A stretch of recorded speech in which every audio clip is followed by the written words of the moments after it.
So it's with really, truly great pleasure that I introduce the next speaker, Dr. David Brady, to talk about nutrigenomics and precision lifestyle medicine. Dr. Brady was really one of, if not the exemplar of precision lifestyle medicine. He is so precise in what he does, and not only teaching, but actually developing scientific tools for us to be able to better understand the body. Being a CME, of course, I can't say what those are, but you'll be able to figure it out. And so it's interesting, he's on the advisory board for this conference, and he's been an incredible contributor to the broad range of people that we have coming here. He is also a frequent lecturer here, and when I first saw his slides many years ago, maybe a decade ago, it blew me away because I have to look at every slide of every lecture for CME to make sure that they're evidence-based for certification. And when I saw his, it was the cleanest, most amazing evidence-based presentation I've seen. Maybe I'm excluding J. Jeff Bland, but I actually asked the board if we could ask his permission to use his slides to give to some of the people who needed the remedial education on doing evidence-based presentations.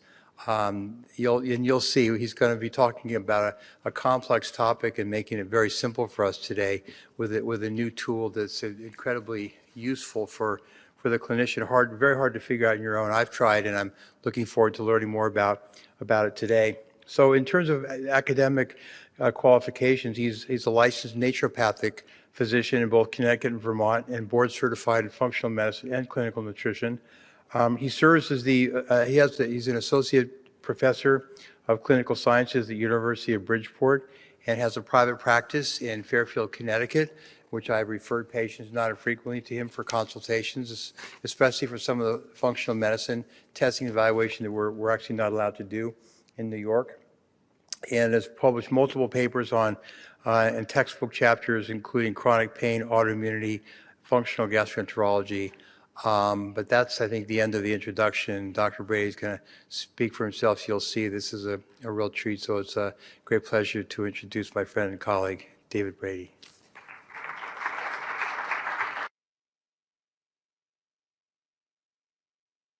Hello, everybody. How are you? Thank you, Dr. Merrill. I appreciate that. Well, as Dr. Merrill said, I've spoken many, many times at IHS. It's really one of my favorite events of the year. It's a wonderful conference, and the people who run it are great too. So it's a pleasure to be on their advisory board. And I think this is probably the 6th or 7th year I've been speaking in a row, but usually I have a very well thought out, organized, evidence-based type of presentation like Dr. Merrill was suggesting. And today I have nothing of the sort. Today I'm just going to show you some toys I've been playing with, and hopefully you think you will think they're as cool as I do, and it might give you a little glimpse into the future, kind of where we're all going to be going as clinicians, where some of us are dabbling in already. But I think the landscape for us in functional and integrative medicine, even healthcare in general, is going to dramatically change very, very rapidly, and we'll look at how that may happen and how it will impact you. And we're going to look at this topic of nutrigenomics and precision and personalized or lifestyle medicine. And we're going to look at how we're trying to take the lessons that we've been able to learn, I mean collectively, not me personally, but just collectively from big data and analytics and AI and machine learning and network theory and so forth. And how do we make that actionable at the bedside? How do we really bring it into our practices? Because that's where a lot of us struggle, right? We all know that this stuff is coming. We all see the value in it, but we really struggle. How do we deal with this on a personal basis as a practitioner, but also with our individual patients in front of us? So just my disclosures, I am the Chief Medical Officer of Designs for Health in the nutraceutical space and of Diagnostic Solutions Lab in the diagnostic services space. So let's talk about this thing we call biochemical individuality, right? We know that human physiology is influenced by various biochemical processes, which in part are influenced by one's genotype. There's a lot of different influences out there, environmental influences, the exposome. We'll chat about several different types of omics, if you will, in this presentation, although it will center mainly around genomics.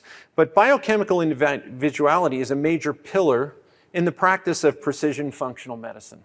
However, it is my opinion, and I think it's shared by a lot of people, maybe it's shared by you, that there's a lot of talk about personalized medicine or personalization. There's a lot of talk about precision in functional and integrative medicine, and I don't see a lot of it happening, honestly. I still see a lot of people basing practices on 30-year-old subjective questionnaires that were never really rigorously tested for their utility, in different types of constructs that have been created, or matrices, or whatever you want to call them, that attempt to get personalized or individualized, trying to extract out different, antecedents and triggers and mediators and all those types of things. But they're really, in the end, kind of quite primitive.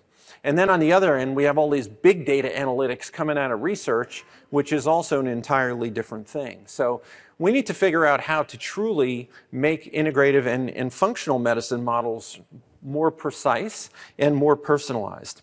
And one of the tools we have to do that, one of the leverage points, is to look at a person's genomics, or their SNPs, if you will, their single nucleotide polymorphisms, because they largely influence our biochemical individuality. However, I see the use of SNPs over the last, since they've emerged and become more common, in the last decade or so, I see SNPs being misused all the time. I see people that base their entire practice, they're the genomic queen, or whatever they call them, or the genomic king, or whatever. You come in and get your nutritional thing, and they're giving you very, very precise protocols based on single analysis of one SNP, right? They're making too much of one SNP. There are SNPs that are, really, really impactful and very associated with specific pathologies and stuff, but it's really where the gold to be harvested is not in a single SNP.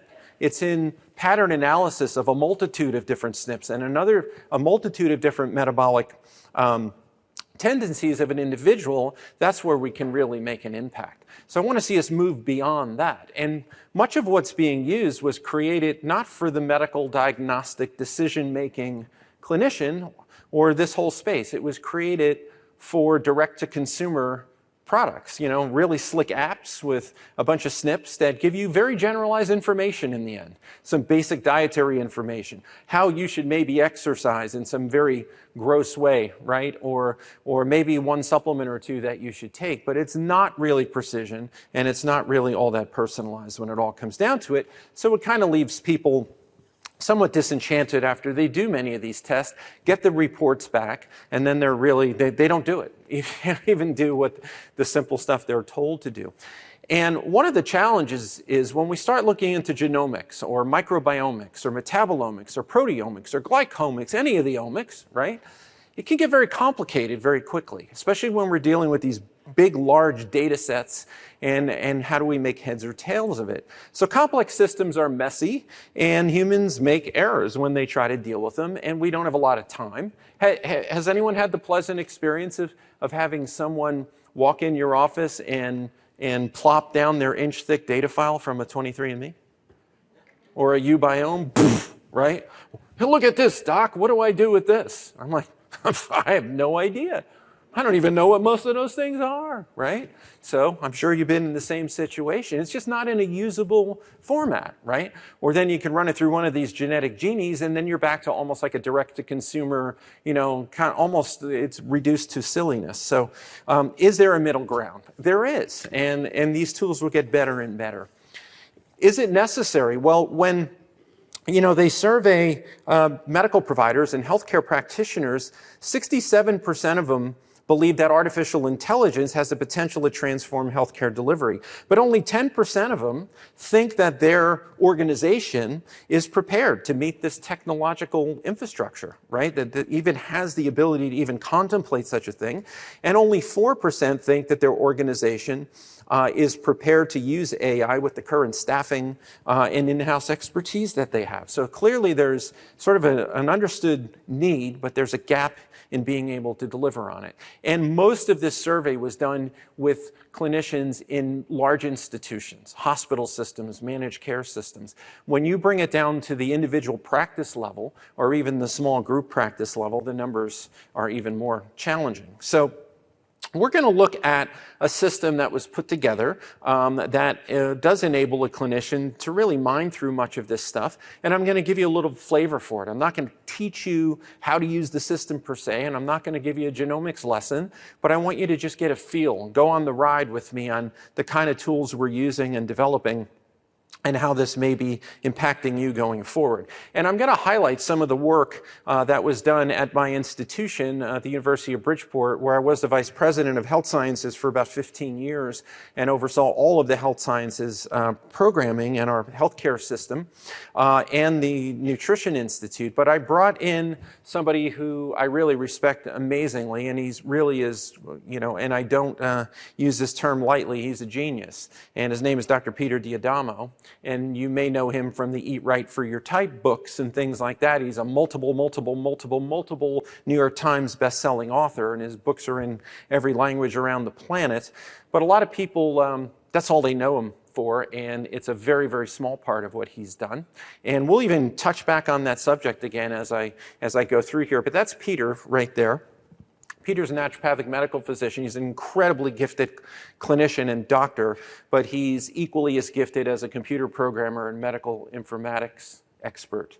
And he has all these different skills to put together along with team members that were built to be able to bring to you some of the things that we're going to talk about today. And this is some of his residents and postdoctoral students at the Center for Generative Medicine at the University of Bridgeport that was there for about 15 years that we formed together there. And you may have read about this center and some of the work that was done in the Townsend Letter feature and so forth. But let's just look at some of this stuff, and we're going to look at a particular medical informatics platform or a software platform known as Opus-23. And Opus-23 kind of lives in a couple of different iterations. The original one is Opus-23 Pro. It's meant to be the highest level professional sort of iteration of this medical information database and analytics tool. And it's meant for people who have gone through very intensive training with Peter and with the Center of Excellence. Very, very high level users, many researchers, many different types of clinicians. And it's incredibly powerful, has a lot of different apps and different functionalities hanging on it that would not necessarily be something that would be used all the time by the practicing clinician.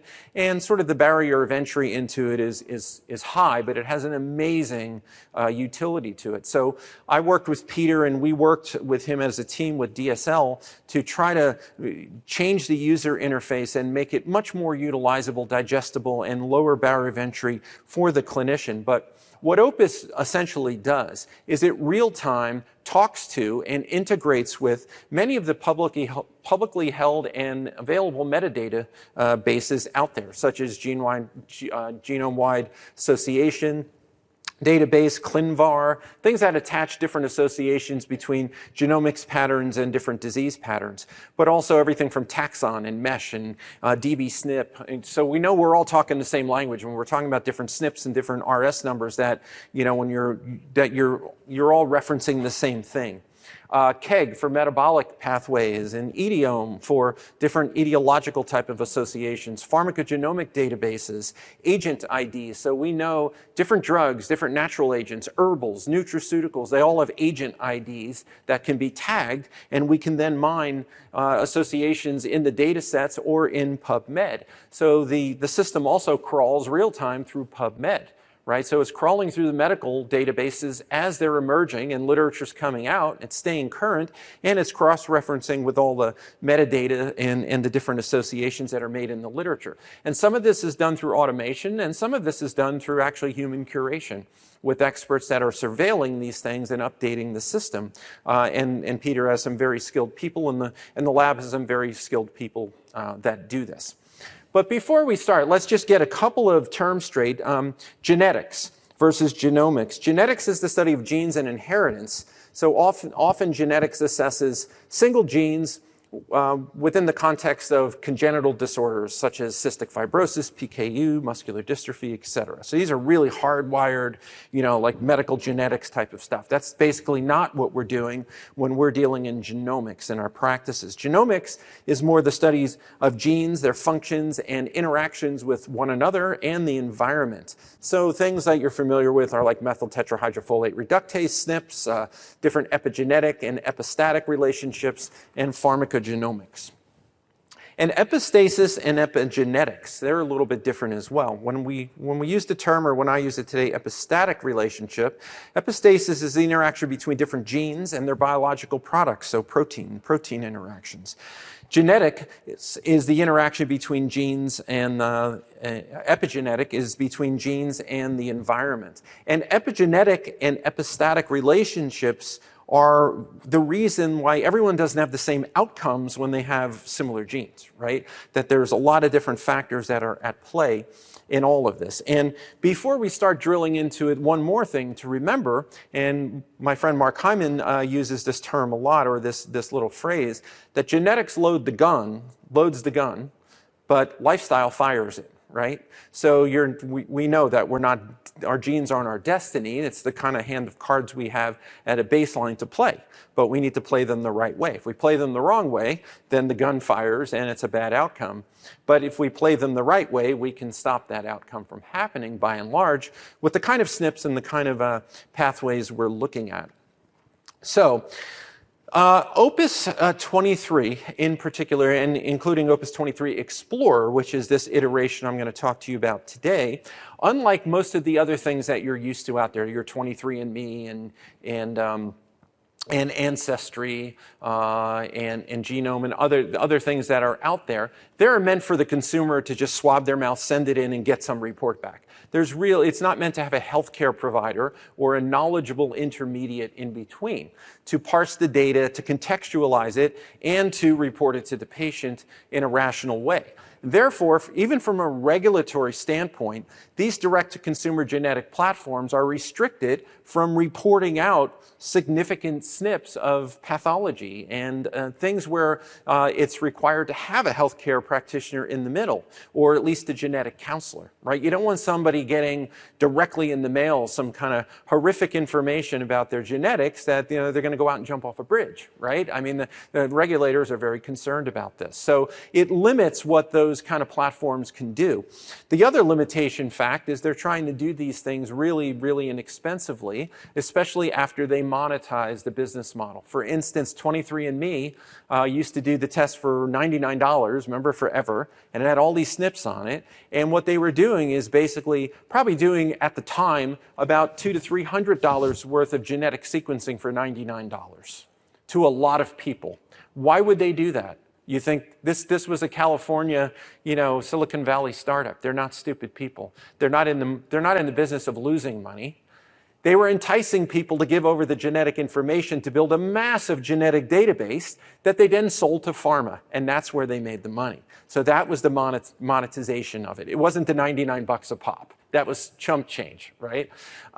But once they sold off the metadata, now the business model had to substantiate itself, and they immediately removed about 38% of the SNPs on the test. Many of the ones that we were needing to use in these type of analytical systems for our purposes. And Ancestry was really developed from the beginning to really concentrate on ancestral genes, not medical and lifestyle and those type of things. So there really became a problem with where do we get the good data to put into the system, because the system is only as good as the data. And the construct here inherently is designed intentionally to include the clinician. The clinician is not cut out of this in a direct-to-consumer model. It's by intention kept in it because we feel that with this genetic information or genomic information or any kind of omics information, it's really much more valuable if it's contextualized by a clinician who's sitting there with the patient, who knows their medical history, their family medical history, understands their stressors, their lifestyle, what their diet is like, and so forth. So that's very, very important within all of this. So a clinician is there as the intermediate intermediate person. And one of the rules of Opus-23 Explorer is that there's no rules. So it's not a static report. And I'm here to tell you, if you don't realize it already, because it's going to come at you like a freight train, the days of your laboratory results, whatever the lab you're ordering is, particularly when you're dealing in microbiome or genomics or metabolomics or what have you, the days of getting a report in a static PDF are coming to a close. We're leading the edge here on what's going to happen. Your data is going to be delivered to you in an active medical informatics portal that you can mine and you can ask questions and you can query and you can do different things with. It's not a static report. There's too much data to report.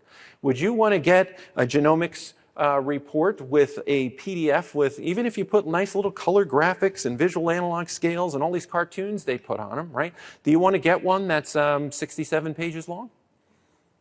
With much of it not meaning anything in relation to your patient and their clinical state, right? So it's how we're going to get our information fed back to us is going to change. So we're going to look at some different sort of utilities or apps, as we call them, within the Explorer system that makes some of this easy.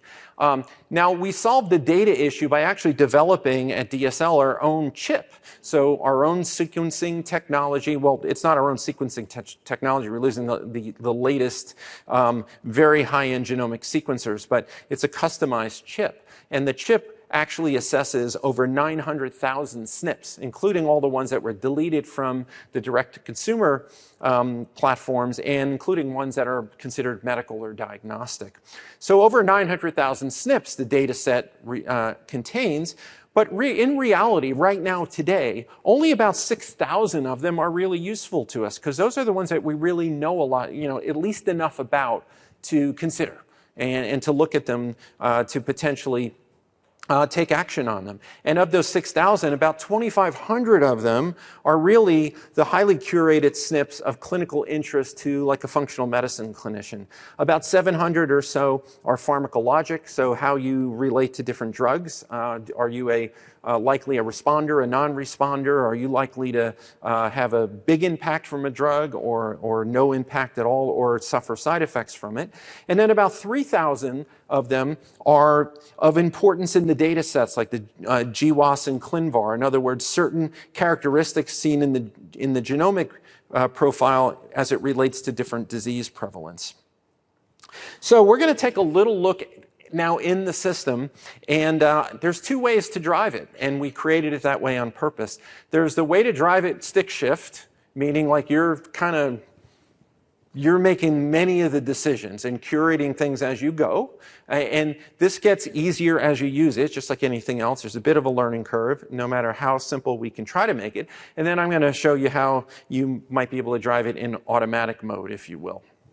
So the first app within the Opus system or platform we're going to look at is basically called Snip Navigator. Snip Navigator is like the Google of the client's genome.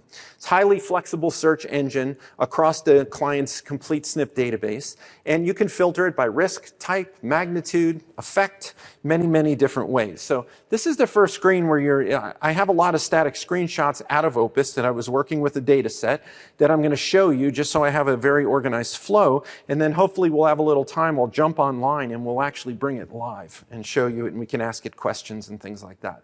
So here is a data set on a client, and you can see over on the left hand there's all these different navigations, and I'm just using these red little circles I put into where I'm going to be clicking through. So in Snip Navigator, if you can see here, I just have a bunch of genes, there's SNPs. So within each gene, there's various SNPs associated with that gene. Then you see a column that's specific, just a little jargon about it that may give you a little bit of an idea of what the gene has to do with. It gives the risk allele.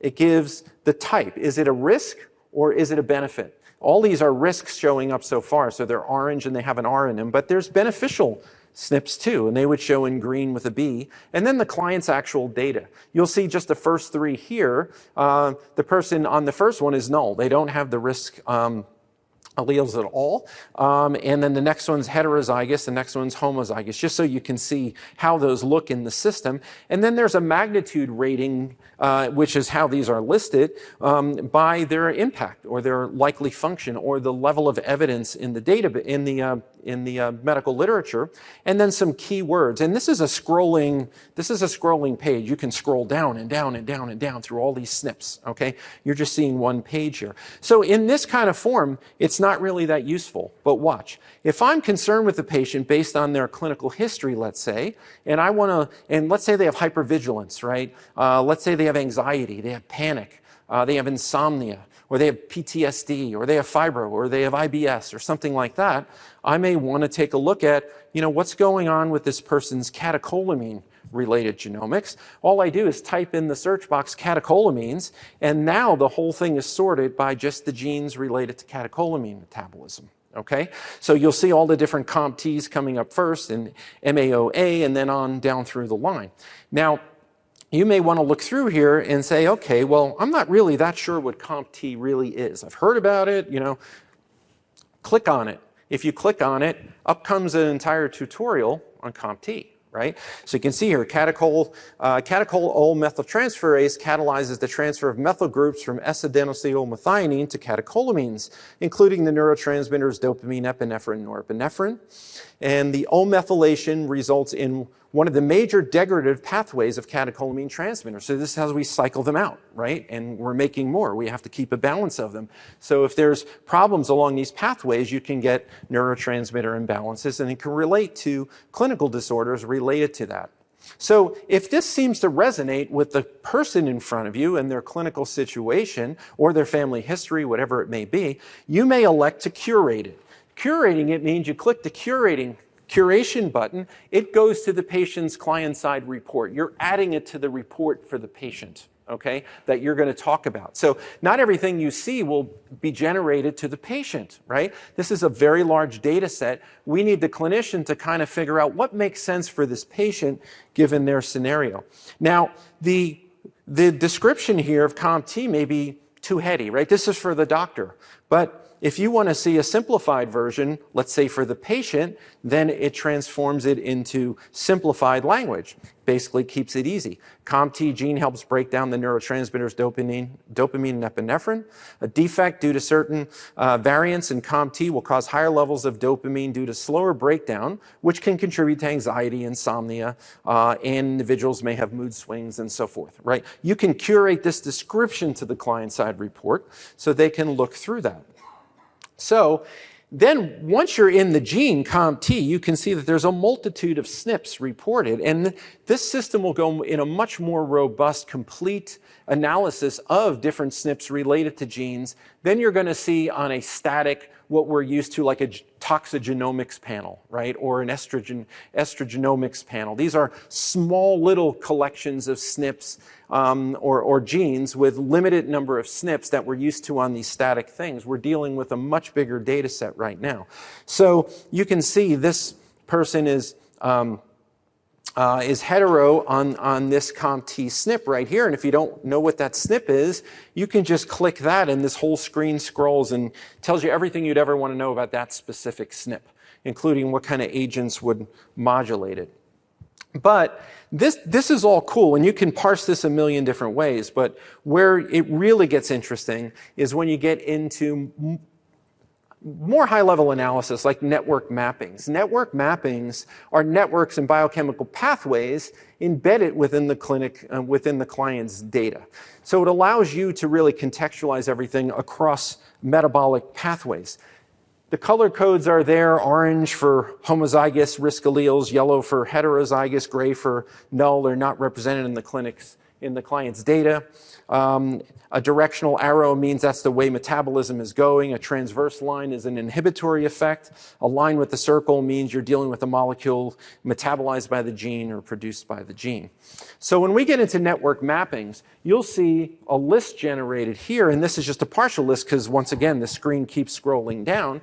But you can even just see on this first page, You can look into adipocytokine signaling, catecholamine metabolism, circadian rhythm, estrogen metabolism, 1-carbon or methylation metabolism, oxidative stress, gene expression, phase 1 detox, phase 2 detox, vitamin D mediated expression, and right on down the line. So, and then within each of those little things, you can see in a checkmark system the different areas where there's genes or SNPs in there in subcategories like inflammation, detoxification, methylation, metabolic SNPs, oncogenes, things like that. So let's pick one. I'm just picking the one that most people probably have the most familiarity with, like 1-carbon metabolism or methylation. In Opus, this is how it looks at it, okay? It's not just each SNP as a number and it's hetero or homo. It's looking at the whole metabolic map in methylation, and it's then overlaying the patient's genomic data on the metabolic map. So you can see in each one of these different genes here, it's filling in those same kind of colors of hetero, homo, or null. And it's almost like looking at the battery power indicator on your cell phone. So you can quickly look across a metabolic map and say, let's start with, where's all the orange stuff, right? Where's the homozygous representation across these genes? Now, I know in 1-carbon metabolism, everybody's seemingly obsessed with methyl tetrahydrofolate reductase, and that's circled in red. But it's not the only thing to consider, right? It's what everyone is focused on. But look at this metabolic map. How about that fully orange box up there, right? There it is, food 2, right? What is that? I mean, I know some of you probably don't. But if you don't, you can click on it. Let's see, what is this thing? This is Fucotransferase 2, or FUT2. It's a gene inherited from both parents, and it determines your secretor status, or the ability to secrete your blood type antigens into the body fluids, sweat, saliva, digestive, mucus, etc. There are many health issues linked to non-secretor status, including susceptibility to a broad range of chronic diseases, imbalances in gut bacteria, or dysbiosis. So people with this aberration here are much more susceptible to dysbiotic states in the gut and less functional intestinal membrane integrity. So mucosal problems at the gut level, leaky gut, hyperpermeability. And this is getting into, this fructose, right? This is a sugar. So this is now diving into glycomics in a way. And we're seeing now the rise of systems glycobiology, or glycomedicine. And in fact, when you look at, like, let's say, dietary predilections of not immunologically tolerating different dietary kind of strategies based on blood type, you're dealing in glycobiology. So this is really popping heavy now. So a lot of people didn't even understand that concept of blood types relating to someone's diet and how it might impact them. So they just said, oh, that's ridiculous, right? No, it was writings by a guy who was 30 years ahead of the medical literature. That's what it was, right? So there's incredible science behind that. And we've known forever that people have much different predilection toward cancers and different subtypes of and cell types of cancer and different chronic diseases based on their blood type. And a lot of it has to do with glycobiology and their secretor status. So we can dive into some of these relationships. But even looking in pathway analysis is a little bit simplistic, and Opus really dives deeper than that. Pathway modeling doesn't take into account the complete flow of information, all right? Because it's really more of a network. And networks think, they learn, they respond, they react, they're computationally active. So if we're looking across some of these SNPs, or genes in methylation, and let's say we have problems in some of them, we want to know, what do we give to try to patch that, right? What are the therapeutic agents we want to do? And you can see this is a mapping within Opus of some of those things, and we want to try to kill multiple birds with one stone. So if you look at some of these agents that we're used to using in 1-carbon metabolism, 5-methyl tetrahydrofolate, cobalamin, methionine, betaine, pyridoxine, and so forth, you can see many of them are mapped here. And it shows, for instance, that they're in green if they have a unitary action on one SNP, but it shows that or in one gene, and it shows that they're in blue if they have multiple actions on multiple genes. So we want to try to find the highest value type of interventions, and if we can kill two birds with one stone, the system can help us find these things. So let's look at just real quick phase 2. If we want to look at phase 2 detox, in this data set, I pop this up and I'm going, boom, I got a problem here on glutathione reductase, right? You can see it's all orange. So if I drill into that, it's telling me here, it's a central enzyme of cellular antioxidant defense, and this reduces oxidized glutathione disulfide to sulfhydryl form of glutathione, which is an important cellular antioxidant. And if I look down at the patient's data here, I got some problems, right? I got two major SNPs that are homozygous and one that's heterozygous. So this is something I may want to curate and add to the list of things I want to dive a little bit deeper on. And I can look into gene templates. So I can look at it a bunch of different ways. I can arrive at the conclusions in different types of ways. So templates are collections of SNPs that are organized around a central function, and you allow the system to sort of auto-curate the information for you. So if I am worried about a woman's estrogen state, right, and their risk for breast cancer and things like that, I can simply call up the complex template related to estrogen genomics, and you can see it shows me all of the genes around this radial diagram that are related into estrogen metabolism, and then the length of the different spikes coming out on the radial diagram are the number of SNPs related to those different genes, and embedded within those long columns, the longer the column, the more SNPs, you can see the patient's data that's sort of overlaid onto that with the nulls, the hetero, and the homozygous representations, and even the beneficial ones would be in green if there's any beneficial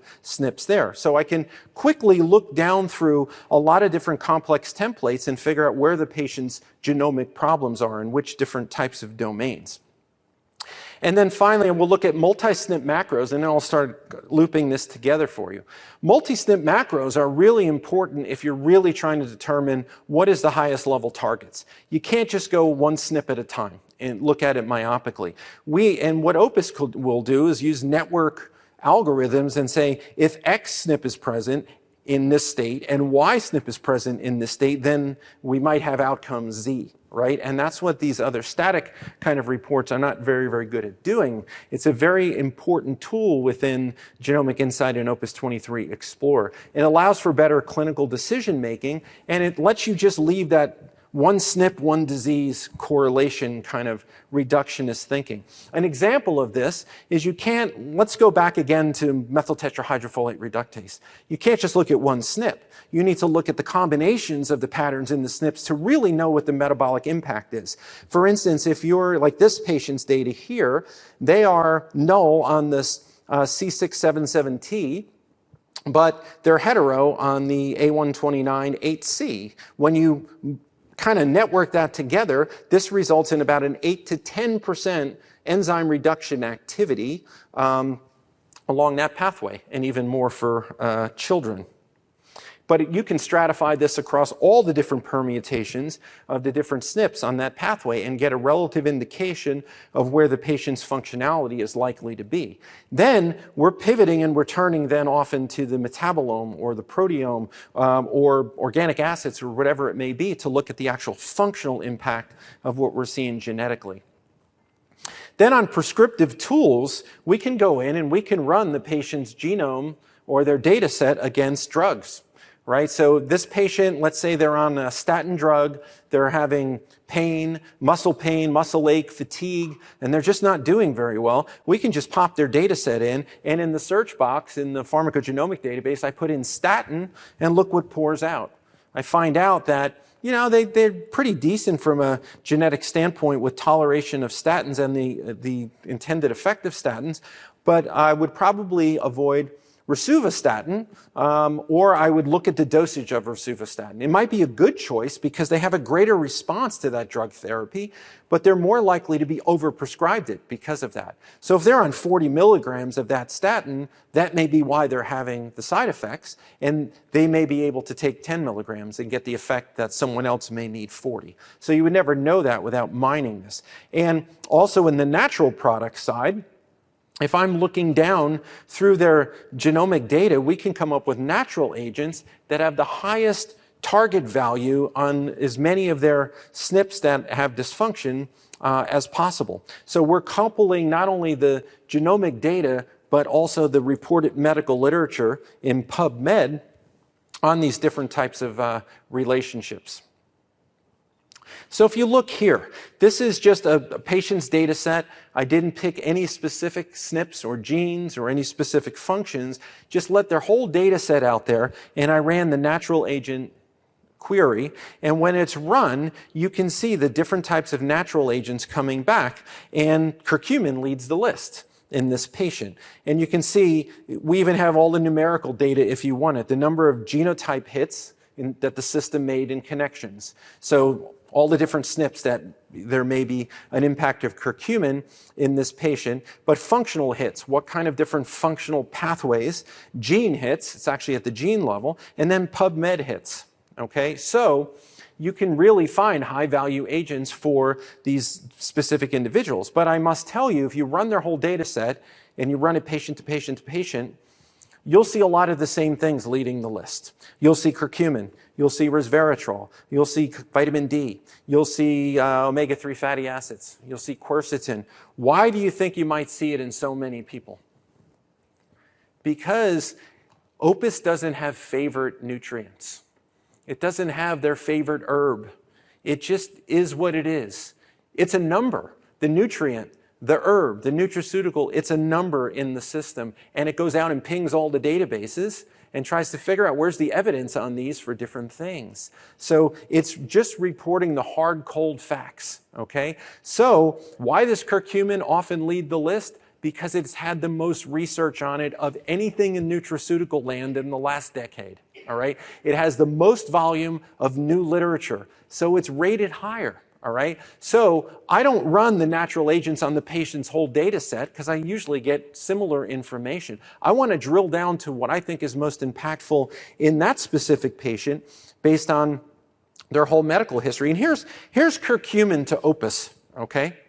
It's not this beautiful, rich, golden kind of, powder. It's just this. It's data, right? So we know what curcumin does, right? One of the things it does is it has a lot of impact in inflammatory situations, right? It's a great anti-inflammatory. Well, look at its genomic map. It's a strong, strong antagonist of NF-kappa B. This laser pointer isn't great, but you see that there? See the length of that right there to NF-kappa B? I don't know if I can, these screens are almost parallel with me, but also COX-2. Down here. So it's antagonizing NF-kappa B, cyclooxygenase 2, of course, it's a strong anti-inflammatory. But what about, look at this, it says it has a lot of impact on mTOR, MAOA, and so forth. So if I look down, scroll down a little bit here, look down into here, I can say, okay, well, what is this stuff about mTOR and curcumin? You see those little numbers there under the PubMed column? Opus does this all day long. Click on it. It gives you the citations that it attaches to. So it's giving you the abstracts, and then you can click on the PubMed ID and be right out to PubMed or to full text on the article. It's embedded all the way through. So one of the advantages, besides it being a clinical tool to use to try to determine what to do with your patients, is the mere fact that this is the best genomics class you will ever take in your life. Just keep working with patients and drilling down, and you keep clicking on stuff, and every time you click on something, you learn something, right? This is not stuff you can learn in a classroom, right? When I went to medical school and nutrition training and all that, none of this stuff was even around, right? So I didn't know hardly anything about this stuff. So you have to either just go back from scratch, which is almost daunting, or you just start using a system like this and you start learning about these things as you go. Because there are the higher impact ones that are impacting more and more of our patients versus other ones. So even on mTOR, you can query the system, and on mTOR here, you can see curcumin. It's a downstream bottleneck agent of mTOR of pretty high significance, but there's a lot more of them too. you can just keep reading through them right there and their relative effectiveness. And on the other side, you can see the upstream stimulating agents of mTOR in the natural realm.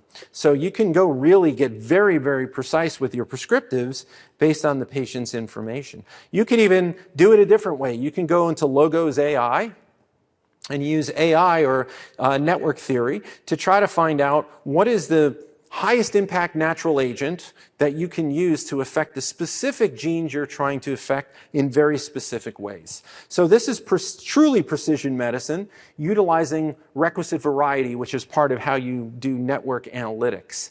So this is a screen here. You can curate and select and send different genes to this kind of screen here.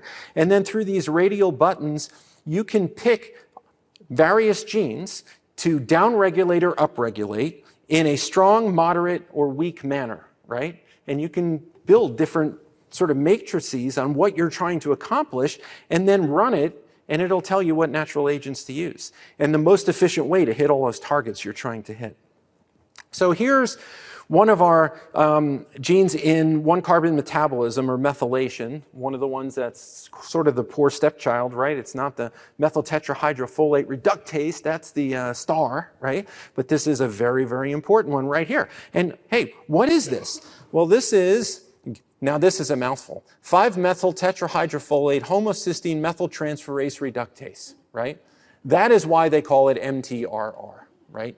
Who wants to say that every day? But this is the most common downregulated SNP and significantly found to fail to reduce B12 for methionine synthase reductase to make methionine. So this is a problem in one-carbon metabolism quite frequently in people.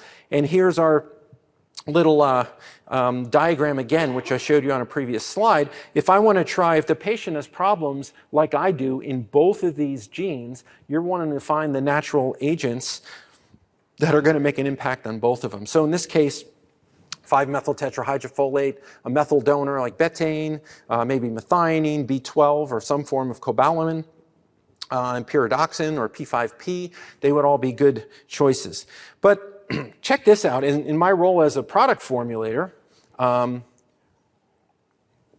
DFH, we use this kind of analytics all the time in how we're putting together novel formulas to do very specific things metabolically. So on this page here, I'm basically selecting, you see I put a couple of different genes in here just to run an example for you and did a screenshot. Can you see those laser pointers or not? I can't see them on there. Let me go back to it. Okay, so I put in here agonize mTOR, agonize, which means upregulate, right? NRF2 and SIRT1. So, you know, I'm probably trying to design a product formula for longevity, right? Anti-aging. Look what it spit out on the bottom.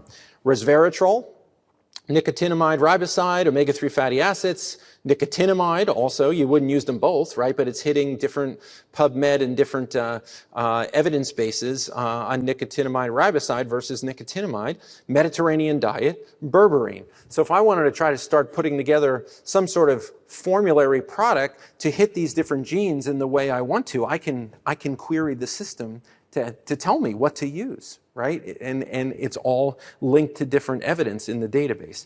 So the next thing is Curation Navigator. This is just talking about how you pick different things within the system to send to a client-side report. And as you go through, whether you're looking at different genes, looking at different SNPs, looking at different metabolic pathways, whatever it may be, you can hit the curate button. That means it's sending it over to the client-side report. You can pull up the curation editor and you can see what genes or SNPs did I send over to look at with the patient or review with them. What complex templates, so things like estrogen genomics, thyroid genomics, phase 1 detox, whatever it may be. Which different multi-SNP macros, which network maps, so you can show those flow diagrams, and which prescriptive agents. Now this is a lot of different things in check marks. I would never pick this many to send to a client-side report. It's just too much information for them, and it's too long of a report. I just wanted to show you what it looks like. But let's take a brief look at driving this thing in automatic instead of stick shift, all right? So, because what I showed you before is a lot of the like in-depth functionality where you're driving in like Opus Pro. But the average clinician doesn't necessarily want to make all those different decisions and doesn't want to drill through it all. Some do, some don't. So what we created is a very simple push the button kind of auto curation thing called Report Wizard. And right now we have 12 domains. So they include methylation, detoxification, cognition genes, inflammatory genetics, anti-aging, endocrine, structural, so musculoskeletal kind of stuff, bone, energy metabolism and mitochondrial, estrogen genomics, androgen genomics, cardiometabolic genomics, and gastrointestinal genomics, right? So it just divides it up into all these different clinical domains for you. So you can just go boom, hit the button, and basically Opus curates all the impactful genes and SNPs and natural agents and all the different things that you might want. And we limit it right now to 3 different domains on any one client-side report. You can go back and run the different 3, but 3 at a time on a report because otherwise the report gets too big, right? Remember, this is a big data set. Genes don't change. You only have to run the gene data set once.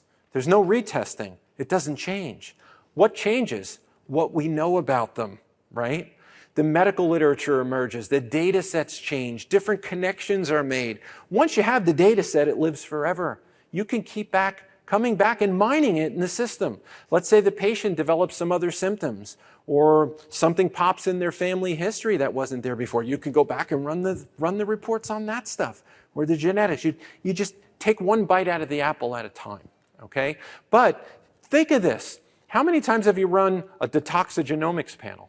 Or an estrogenomics panel, or a methylation, 1-carbon metabolism. You don't got to run individual panels anymore. You got it all, right? Boom, hit the button. Next month, hit a different button, right? That's where it's going. The data is just too easy to get. You get it, you got it. And then it's all about managing the data. It's not about acquiring the data anymore. So let's look, and after you select your buttons up to 3, then you can just easily on this drop-down menu decide what do you want to send to the patient you're going to review with them or spit out of your printer and you hand them or you send it to them as a PDF. You can include the network maps, all those metabolic pathways in whatever area you're picking on your big radial button there or not. You may say, this patient's a real kind of wonky patient. They love all the technical stuff. They want to see all the detail. Send them the metabolic maps. Someone they don't care. Just tell me what to take, doc, right? I'm not sending them the metabolic maps. Their head will explode, right? But I got engineer patients who want the metabolic maps, and then they're asking me for more, right? So it gives you the flexibility. Include introductory explanatory text. It tells them what's a gene, what's a SNP, right? What's epistatic? What's epigenetic, right? It gives them just a basic explanation up front. You can include that or not. Include non-risk SNP genotypes. So if you check that box, it'll also report on their client-side report which genes were negative, like which SNPs were null. So you can just have it spit out the things that have a problem, or you can have it spit out things that have a problem and the things that were null, because some patients want to know. Well, I don't see the 67TT, I don't see that. Where's that? Well, it's not on there because you didn't have any problem there. Well, I want to see that. You can put it there, okay? It's really up to you. Just makes the report a little longer. Include high-value agents. These are the different things like the nutrients, the nutraceuticals, the dietary, the different exercise prescriptions, whatever it may be. What are you going to do to tell the patient to do or take to impact the cards that they're playing? Include possible drug interactions. This is where you're listing out on the client-side report the drugs that they need to be careful with or the medications based on their genomic data. And then we have in here as an optional, it's totally an optional thing. You can suppress it or you can turn it on, where the system also knows several hundred different DFH products and every constituent and every ingredient in it and how it hits all these molecular targets as well. So if you use that line, it's very nice. If not, you can just do the generic and apply it to whatever prescriptives you're using. So I'm going to give you an example of running the report wizard on a data set and just picking that simple button in wizard of methylation and detoxification. So I only picked 2 domains, okay? So And I did that drop-down box, and I pretty much put yes to everything. So what you're going to see in the end here is the client-side report. So here I have a little bit, it tells the patient a little bit, now this is in patient language. What is Opus Explorer? What is this system that's generating this for them? What are the two different domains the report is focused on, in this case, methylation and detoxification? And then sort of welcome to your owner's manual. This is where it tells them a little bit about what's a gene, what's a SNP, what are all these basic terminologies that they're going to be able to see coming out them? And then a little bit of a tutorial for them on what the colors mean. So it says here, you can see these relative power and color bars. The orange is the sum of the significant SNPs in genes that indicate a higher or homozygous risk are in orange. The ones that have a more minimal or lower risk that are heterozygous are shown in yellow.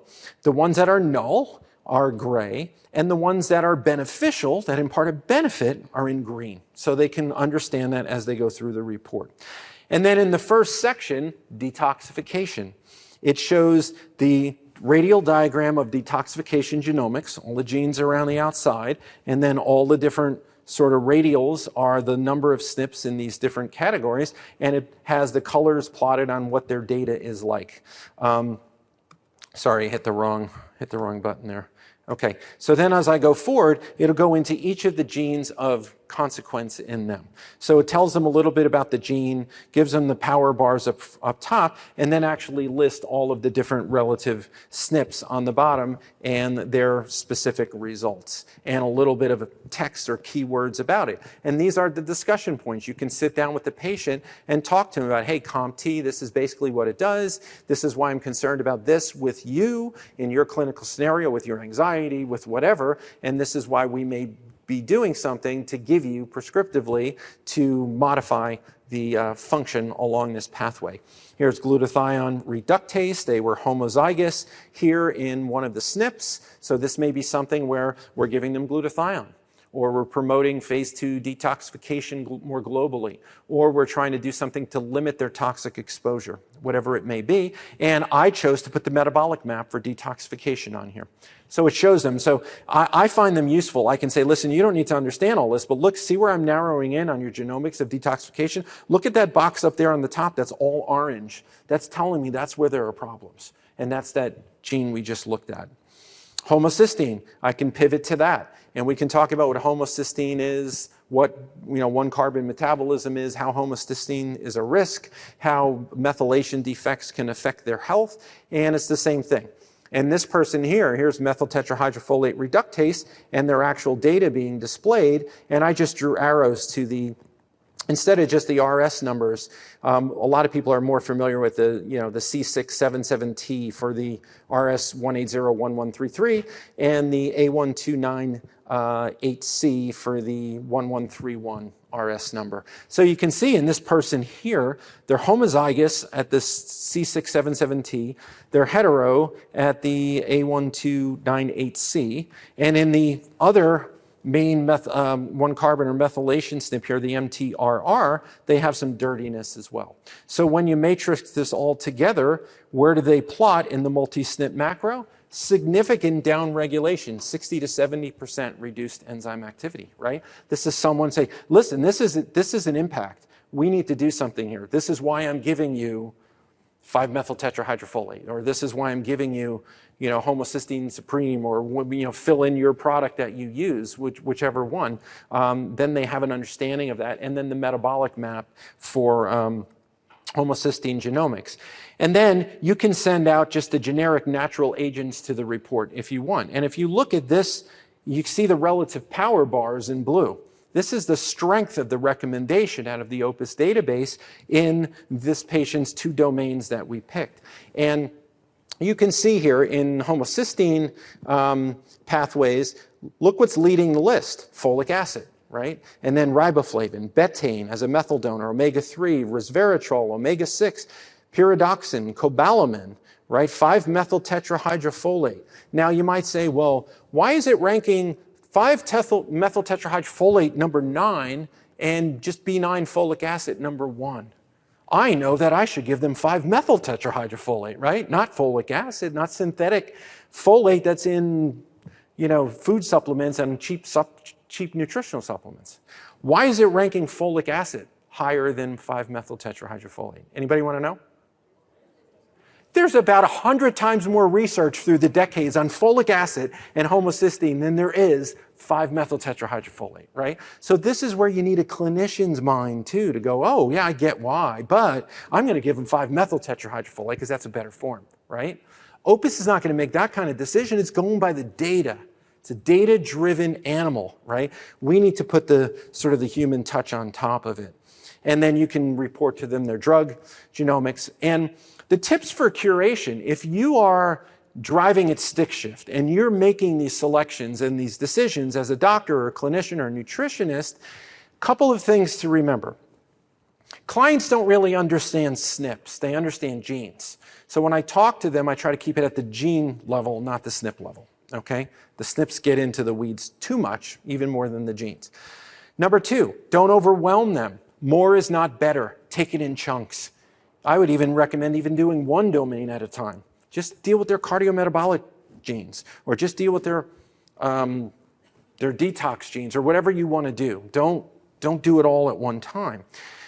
Curate clinically relevant data. If it's not going to influence what you're going to do in your care, unless it's something really screaming that you really need to address with them, just leave it out. Don't even include it. And like I said before, the data is for life. Don't try to cram it all into one visit. And allow the client to read the report, digest it, and revisit it at future appointments, right? You can review it with them initially, but then send them off with a little homework assignment. Just take a look over this, digest it over a little bit of time, and then any questions, let me know. But in the end, probably 95% of our clinician users are using Report Wizard. They're not driving stick shift. They're driving automatic, right? They're picking different domains and letting the system do a lot of the work for them, and they just take that sort of in chunks. Now we're also adding on, there's an add-on module that we're working with to kind of loop all this together called Utopia that does very similar things through the microbiome. So it's using all the metadata sets and all what we know about microbiome and allows us to parse microbiome data in a bunch of different ways too. Instead of just a static report giving you information, oftentimes about a lot of organisms that you really don't know anything about, you don't remember from microbiology, and they didn't even talk about them in class anyway, right? So what are all these things? But you can query the system here, and you can go mine it for, you know, how about my probiotic elements? How about my food fermentation elements? How about my propionate producing or butyrate producing organisms? How about methane producers? How about histamine producers? How about, you know, keystone species? How's my Akkermansia? How's my Fusobacterium prusnitzii or whatever it may be? Here's running butyrate producers, for instance, through the system. And then you can even go beyond that, and you can use different apps in the system just by radial button selection down a long list of organisms and say, hey, I want to increase Akkermansia, I want to decrease Clostridia, I want to increase Lactobacillus, and I want to decrease Fusobacterium, right? Tell me what to do. The system does all the network analysis on this, and it'll tell you what kind of dietary substrates, what kind of resistive starches, what kind of nutraceuticals, what do you need to do to move all those different things in all those different directions, which is really valuable because how many organisms are we dealing with on these microbiome things? Tons, right? How many organisms do we have in probiotics? You can't just give all the organisms you want to increase. You have to feed them to increase them. So you have to find the different substrates and combinations of substrates, soluble, you know, starches and fibers and different botanicals. They'll move the dial on different organisms that you would never know if you didn't mine it through a system like this. And many times you're kind of once removed, where we may not have any agent that will selectively down-regulate one specific organism, but the system can find out what organism can we upregulate with a substrate that downregulates the organism we're trying to, you know, like we can go boom, boom, boom, boom to get where we want to go, right? That's cool stuff, right? We'd never be able to figure that out on our own as clinicians. So basically what we're trying to do at DSL is ultimately the goal is to build an entire spaceship for the clinician, right? A portal in front of them on their computer that they don't have to leave and go to this system and that system and everything else, that will loop together all this data analytics for them in a clinical context to make decisions. So that means taking genomic information like we talked about today, in this case in the form of Opus, but microbiome information, metabolome and small molecule information, and have these systems that have the machine learning and the AI and all the different analytics behind them to be able to contextualize it all with your help and figure out what is the high impact things that you can do to really move the dial on their health in each of these individual omics lands, but then also crosstalk between them and do another higher level of analysis to find out what is really, step 1, step 2, step 3, in a triage type of way, how do you move the dial?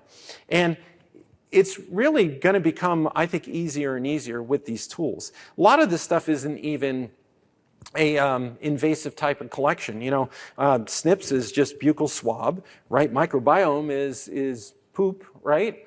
People don't love collecting it, but it's not invasive, right? We can do a lot of metabolomics, small molecule stuff like that in urine.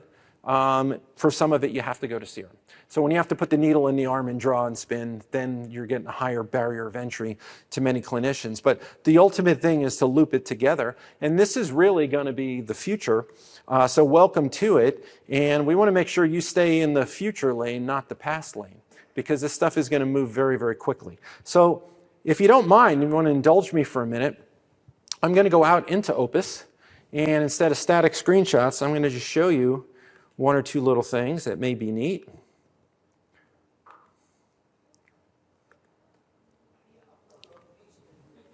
I'm sorry? How do you upload all the patient information? If you run Genomic Insights, it's delivered to you as a file in your portal as a clinician. It's not, no, Genomic Insights, the test by DSL. That allows you the access to Opus-23 Explorer. The data set is delivered to you through it. The other way to get, you'd have to go to Opus Explorer Pro. You'd have to go through the training on Opus Explorer Pro and be an authorized user. Then you can bring different types of data to it, 23andMe or Ancestry or what have you. So that's an option. But you don't have the report wizard kind of functionality in there in the same way. You could use Opus Pro with report wizard functionality, but you'd have to get the Genomic Insight data set. You can order it two different ways. You can order it where it just comes through into Explorer, Opus-23 Explorer, or you can get the data set, which is a different ordering thing on the rec form, and then you get the data set delivered. You can put it into Opus Pro, or you can bring it to any other genetic genie, like more simplistic genetic genie, if that's what you prefer to use. Right now, I'm going to load up my data set right here. So when it comes up, the default screen is just these different report wizard domains, right? But let's say I just wanted to go into Snip Navigator on this patient. I'll pretend it's not me. Just what's going on with this patient? So this is just, and they have it at a resolution that makes the screen bigger here, so I can't see as much on a screen as I normally would. But I can see, this just scrolls down with, page after page of the person's SNP. So it's not really that useful in this form. It's listing them by magnitude for me right now. Let's say I wanted to know, well, what's really impactful on this patient? What is homozygous? Well, in the search box here, how about I just put ++, right? Oh, that's homozygous in the system. Now it's giving me my highest magnitude risk homozygous and my beneficial homozygous report here. So here I can see really quick, this person has at least genetically a higher likelihood for Parkinson's disease because of this gene.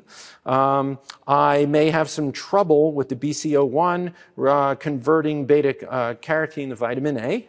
I may have some problems on IL-13 in that I may be more likely to have more inflammatory kind of conditions, because if I'm not producing IL-13, I'm not downregulating some of the granulocyte activity, HLA-DQ82, MTHFR. So let's drill into MTHFR. So here we are again. It's telling me about MTHFR, if we didn't know already.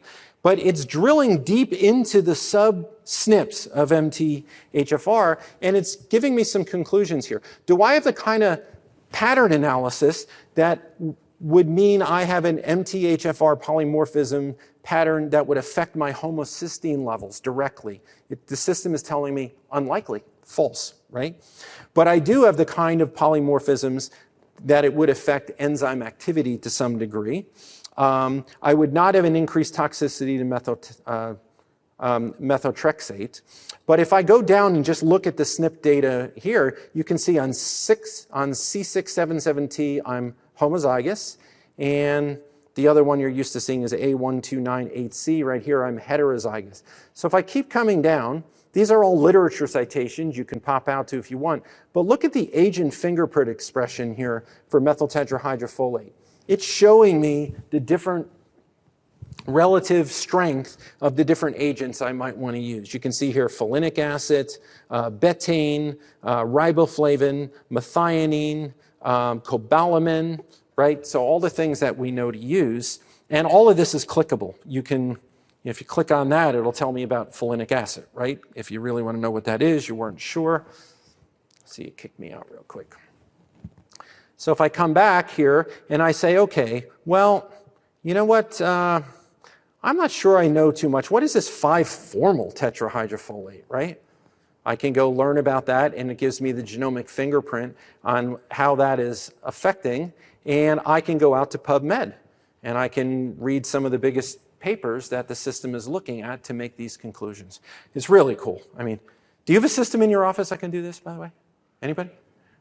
This is incredible, right? I mean, I remember when I was in school blowing the dust off journal articles after going through the Dewey Decimal Catalog and putting quarters in the Xerox machine to copy one paper, right? This is unbelievable.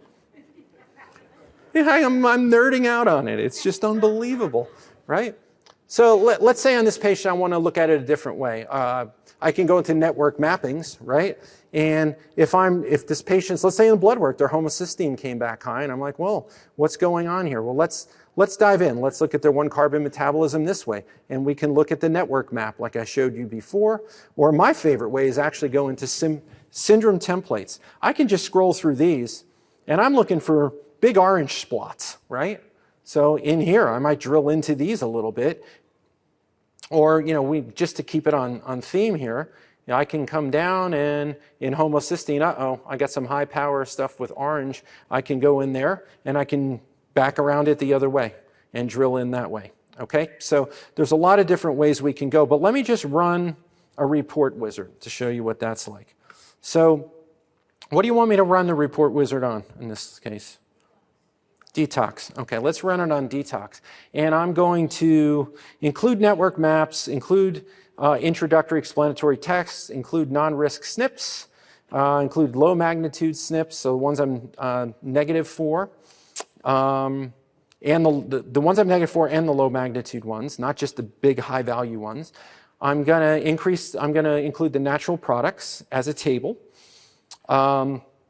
We will not include the designs for health products, and we will include possible drug interactions, okay? You could. It's up to you. It's truncating the report to make it smaller and easier, so it's up to your style. It's just we try to give all the flexibility in here. So here's actually the client-side report. It's available to print out, to put as a PDF, to stick in your EMR, to do whatever you really want to do with, or to email it to a patient, send it through a portal, whatever you would like to do. So this is focused on Genomics. It's giving you this little introductory text like we talked about. It's telling the patient what the different colors mean, what's homozygous and heterozygous, and then it actually gets into the data itself. So it's globally talking about detoxification with them, showing the gene radial diagram, and then it gets into reporting each of the different genes as you scroll down. Okay? So there's quite a few genes in detox, so it's a little bit long. You can reduce that by not including the high value ones. And then here's detoxification. Again, I must have left the tab on homocysteine and detox. That's what I did. So, but if we're running down further, we're going to get to the natural, here's the metabolic maps, cytokine. It ran a couple of different domains. I don't know what I did there.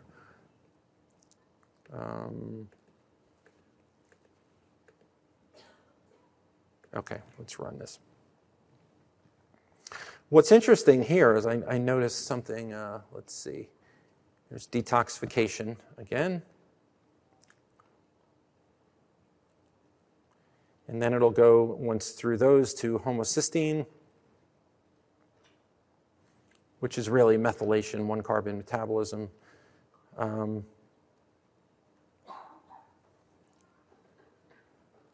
This is an older data set than when we were still in beta, so it may be not throwing. These are the multi-SNP macros. I don't leave all these checkbox on most of my report. I was just trying to show you all the functionality here. So here's when you get into the natural agents and the power indicators. You know, quercetin, resveratrol, sulforaphane, rhodiola. A lot of this is hitting because of the detox section and their drug interactions right here. But let me show you something else as we're working to develop, like I said, this sort of dashboard for the clinician to deal with all of the challenges you have in your practice. And one of the things is, as these tools develop, I don't know about for you, but it's hard to go from like this system back to my EMR, back into my schedule. All right, you're like, where do I go, all this stuff? So we're trying to like put something together where it's kind of doing everything. And let me show you some of the kind of analytics we're going to be building into this full dashboard for you. Let me give you an example. Let's say you have a patient in front of you and they give you a bunch of symptoms, okay? This is a differential diagnostic algorithm generator, right? So let's say this is just a bunch of different symptoms that are all, you know, established in the medical literature and have codes in the medical literature associated with them. So let's just say this patient has fatigue, right? Let's say fatigue. Let's pick constipation. So fatigue, constipation. Let's find something else good. Hypothermia. So what if I said to you, someone's fatigued all the time, they're cold all the time, they have constipation. What's one of the things that might pop in your mind? Well, let's see. Algorithmically came out on top, see? But it gives you your whole differential list. But that's just an easy one, right? 3 common symptoms. But you get into a whole bunch of different stuff, the system can help you. It's like Dr. Watson. So we're building that kind of stuff into the system. And let's say they come in with some lab that you're not really, they come in with a bunch of lab work, right? And you say, oh, well, their WBC count, white blood cell count is very high. Their C-reactive protein is high. Their absolute neutrophil percentage is high, and their, I don't know, lymphocyte percentage is low. It's giving me probability tables of what diagnostics to consider, right? Which is pretty cool, right? And you can drill into it as deep as you want on how the data is reported. Or let's say functional labs. You can look up different phytotherapies and different botanicals and so forth. This is the microbiota kind of function I showed you before. If you want to increase this bug, increase that bug, decrease this bug, and decrease this bug, it'll run you a map on different ways you can get there with different dietary substrates, herbals, things like that. So these are all, there's knowledge databases too, all built in. If you want to, let's say a metabolome database. Someone comes in and they have an organic acid test and you say, okay, methyl, I'm just picking one out of my head, methylmalone. It's not coming up that way. Methyl